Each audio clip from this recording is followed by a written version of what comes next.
مسجد میں رہوں گی، میں اعتکاف میں ہوں. وہاں پہ زیادہ ہا کے بڑی بات ہے، ہنسنا نہیں ہے کیونکہ قرآن پاک کی آیت ہے تمہیں پتہ بھی نہ چلے تمہارے اعمال غارت ہو جائیں. جی دیکھیں سے سورۃ حجرات. جی اب وہ ہے کہ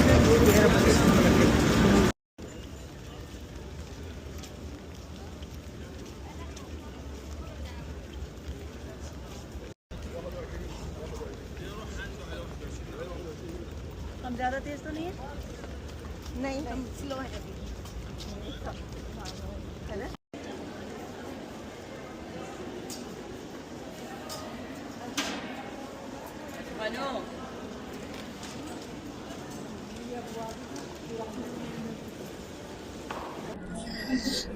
یہ مسجد نبوی ہے، اس کے اندر ابھی تہجد کے لیے بیٹھے ہیں اور فجر کی نماز کے لیے آئے ہیں. ماشاءاللہ دیکھیے کتنی خوبصورت، اندر بیٹھ کے کس طرح سے مطلب ایسی فیلنگ میں بیان نہیں کر سکتی، اتنا اچھا لگتا ہے نا، اتنی خوبصورت یہ اندر سے لگتی ہے مسجد، اس کی ڈیزائننگ بس دل خوش ہو جاتا ہے دیکھ کے.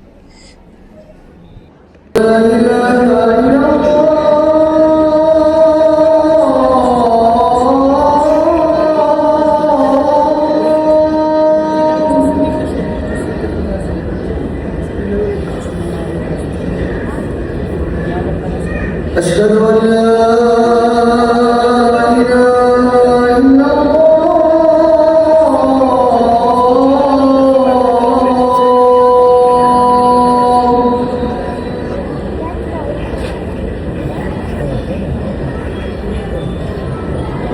أشهد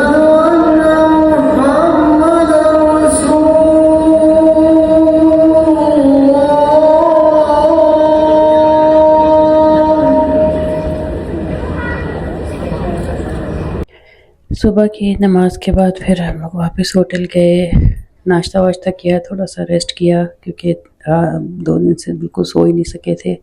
تو اس کے بعد پھر دوپہر کی ظہر کی نماز کے لیے حرم واپس آئے، نماز پڑھی. ماشاءاللہ بڑا سکون، بڑا اچھا لگا. یہ دیکھیں جب چھتریاں کھلنے کا میں نے مس کر دیا، جب کھلتی ہیں تو اتنی پیاری لگتی ہیں نا.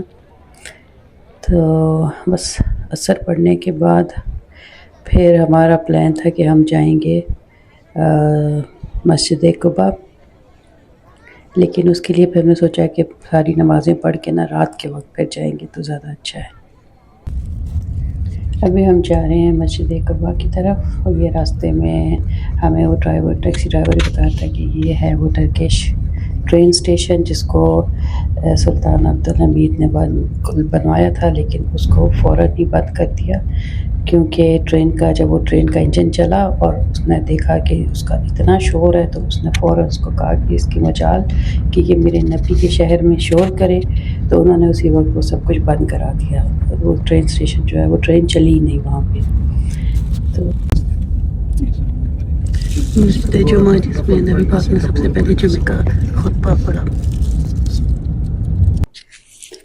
مسجد پہنچ کر ہم نے پھر 2 رکعت نماز نفل ادا کیے. یہ 2 رکعت نماز کا ثواب آپ کو ایک مقبول عمرے کا کے برابر ملتا ہے. تو بس یہاں پہ نفل ادا کرنے کے بعد یہاں پہ پتہ نہیں 2 بھٹکے ہوئے کبوتر بھی اندر آ گئے تھے اور انہوں نے ادھر ادھر ادھم مچایا ہوا تھا. وہاں موجود بچے ان کے پیچھے بھاگ رہے، ادھر ادھر خوش ہو رہے تھے، بڑا اچھا لگا. اور یہاں پہ میں نے 2 رکعت نماز نفل ادا کیے ہیں اور یقین جانے یہاں پہ آ کے بہت مزہ آتا ہے. بڑا لاسٹ ایئر بھی جب ہم لاسٹ ایئر جب ہم آئے تھے تب بھی یہاں پہ ہم لوگ رات کو، تب تو بہت گرمیوں کا سیزن تھا، تو جب ہم آتے تھے رات کو تو یہاں بہت سکون، بہت آرام ملتا تھا.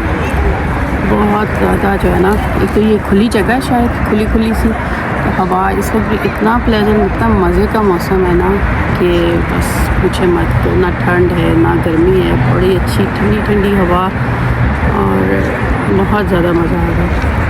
تو میں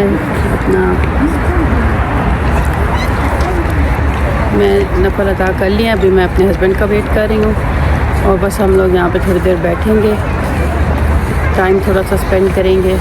اور ابھی ہم آئے تھے، عشاء کی نماز ہم نے حرم میں پڑھی اور اس کے بعد پھر کھانا کھایا اور آج بڑا مزے کا ایک پاکستانی ہوٹل ہمیں ملا، اس کے دال چاول تھے، اتنے مزے کے دال چاول. ہسبینڈ نے تو مٹن منگوایا تھا لیکن میں نے دال چاول، اور وہ اتنے مزے کے تھے کہ میں نے اس کو کہا کہ تھوڑی دال اور دے دے. تھوڑی سی دال میں نے اور ایکسٹرا منگوائی اور اس کے ساتھ پھر میں نے نان کھایا، اور اتنا مزہ آیا نا اتنے دنوں کے بعد ایسا لگتا ہے گھر میں کھانا کھا رہے ہیں. بہت مزے کی بالکل مکس تھی، دال تھی چنے کی اور مونگ مسور کی مکس، تو بہت ٹیسٹی تھی. تو بس وہ کھا کے ہم لوگ پھر ابھی یہاں پہ آئے ہیں. اب یہاں پہ تھوڑا سا ٹائم اسپینڈ کریں گے، پھر گھر جائیں گے، مطلب کہ کمرے میں جائیں گے، ہوٹل جائیں گے. ہوٹل ہمارا اچھا ہے، بالکل حرم سے کوئی 5-6 منٹ کی واک ہے. بڑے آرام سے جاتے ہیں آتے ہیں. واش روم کی بھی ضرورت ہوتی ہے تو میں تو پھر واپس چلی جاتی ہوں ہوٹل میں ہی، اور وہیں پہ پھر وضو دوبارہ سے کر کے تو پھر واپس آ جاتے ہیں. تو جتنا ویسے قریب ہونا تو ایک تو ٹائم کی بچت ہے، اور آپ تھکتے نہیں ہو. کمیوٹ کرنے میں جو ہے نا تھکاوٹ نہیں ہوتی، آپ زیادہ ٹائم دے سکتے ہو اپنی عبادتوں میں. تو یہ لرننگ ہمیں آئی. جو ہمارا پچھلا وزٹ تھا نا اس میں تو ہم نے بس ٹیکسیوں کو ہی ڈھونڈ کے اور ان کو ہی کرائے دے کے ہم نے ٹائم اسپینڈ کیا. تھک جاتے تھے نا اس میں، پھر مطلب زیادہ لوگ، ہم 3-6 لوگ تھے تو مطلب ویٹ کرنا. اب ایک گاڑی میں 6 آنے بھی نہیں، اور بڑی گاڑی کا ویٹ کرتے رہو. تو وہی بندہ قریب ہونا تو بڑی آسانی رہتی ہے، سکون بھی رہتا ہے، مینٹلی بھی جو ہے نا انسان سیٹ رہتا ہے. تو جی بس یہ آج ہمارا دوسرا دن تھا. کل ایسے ہم زیارتوں پہ نکلیں گے، پھر وہ میں اس کی ویڈیو الگ سے بناؤں گی. آج تو بس یہ تھوڑا سا ہی رات کو تہجد کے بعد ہم تہجد کے ٹائم پہ میں حرم میں گئی، وہاں پہ تہجد پڑھی، پھر فجر پڑھی، اور اس کے بعد پھر ہم نے واپس آ کے ناشتہ کیا. تو بس پھر ناشتہ کر کے تو میں آج سو گئی تھی، کیونکہ رات بھی 2 دن سے میں سوئی نہیں تھی. جب سے گھر سے نکلے ہیں ہم لوگ، نہ فلائٹ میں سو سکے نہ رات کو میں سو سکی. تو آج پھر دن کو 2-3 گھنٹے جو ہے نا سو لیا، اور بس پھر ظہر کے ٹائم اٹھے، نماز پڑھی، اور پھر باقی نمازیں جو ہیں ہم نے وہیں پہ حرم میں ہی آ کے پڑھی. تو اس کے بعد مطلب واپس ہوٹل نہیں گئے. ایک بار میں گئی تھی وضو کرنے بس، اور اب ادھر آ گئے ہیں. اب تھوڑی دیر کے بعد پھر گھر جائیں گے. گھر ہی ہو گیا، اب جتنے دن ہم آئیں یہاں تو گھر ہی ہے وہ ہمارا. تو بس یہ سب حالات ہیں آج کا دن. اس طرح سے کتنی پیاری ٹھنڈی ٹھنڈی ہوا، ایسا سرور سکون آ رہا ہے نا کہ بس. ٹھنڈی بھی مطلب ایسی ٹھنڈی نہیں لگ رہی ہے کہ آپ کو سردی لگے، لیکن مطلب بڑی، مجھے بتانا نہیں آ رہا کس طرح سے ایسی سکون سا آ رہا ہے نا، ایسی پیاری سی ہوا چل رہی ہے. ٹھیک ہے پھر جی، دعاؤں میں یاد رکھیں، اپنا ڈھیر سارا خیال رکھیں. میں دیکھیں اپنے ساتھ یہ آج میں نے پانی لے کے آئی ہوں، اور ساتھ میں نا میں یہ آج کچھ کریونگ ہو رہی تھی کچھ اوٹ پٹانگ کھانے کا. تو یہ کیک رس نہیں ہے، یہ ٹھیک ہے. تو یہ میں نے کہا میں جا کے نا چائے بناؤں گی اور چائے کے ساتھ کھاؤں گی. تو یہ کیک تو بیچارہ میرا ٹوٹ ہی گیا، پانی رکھا تھا بیچ میں تو اس میں. اور یہ ساتھ میں میرے دال چاول، یہ بھی میں پیک کرا کے لے آئی. میں نے کہا فریج میں رکھ دیں گے، کیونکہ میں نے تو پھر نان کے ساتھ دال کھا لی تھی، تو پھر یہ بچ گئے، ان کو لے آئے ہم ساتھ. ویسے یہ اچھے رہے، مطلب ایسے گوشت تو بندہ کھاتا رہتا ہے، تو ایسا ہلکا پھلکا کھانا بندہ سفر میں اور ایسی جگہوں پہ آ کے کھائے تو میرے خیال میں ٹھیک رہتا ہے. لیکن بس جو گوشت کھانے والے ہیں انہوں نے تو گوشت ہی کھانا ہے. جیسے میرے اپنے گھر میں گوشت کھانے والے ہیں تو انہیں بس گوشت ہی چاہیے. خیر جی چلیں ٹھیک ہے، پھر ملیں گے. دعا میں یاد رکھیں، اپنا ڈھیر سارا خیال رکھیں، اور ویڈیو پسند آئے تو لائک سبسکرائب کر دیں. ٹھیک ہے، خدا حافظ.